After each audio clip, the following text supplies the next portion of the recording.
Bonjour mesdames et messieurs, bienvenue à votre chaîne d'information L'Afrique en marche et bien n'oubliez pas de vous abonner à la chaîne pour ne pas rater notre prochaine publication. Bon visionnage. La Corée du Nord a tiré jeudi un missile balistique intercontinental, a déclaré le président sud-coréen Moon Jae-in, constituant le premier lancement d'une arme aussi puissante depuis 2017. Les autorités japonaises avaient exprimé les mêmes craintes peu auparavant.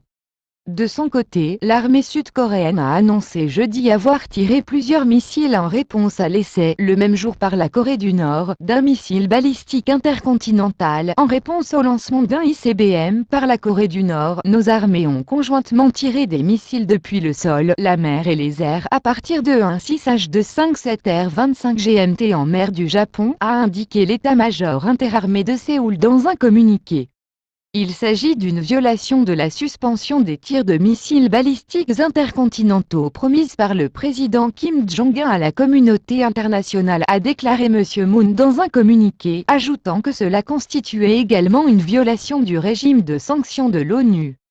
Le projectile est tombé dans la zone économique exclusive maritime du Japon, a indiqué le ministère de la Défense nippon. Nos analyses indiquent que le missile balistique a volé pendant 71 minutes et est tombé vers 15h44, 6h44 GMT à environ 150 km de la péninsule d'Oshima, île septentrionale d'Hokkaido, a déclaré le secrétaire d'État japonais à la Défense Makoto Oniki, ajoutant également qu'il pourrait s'agir d'un missile balistique intercontinental ICBM.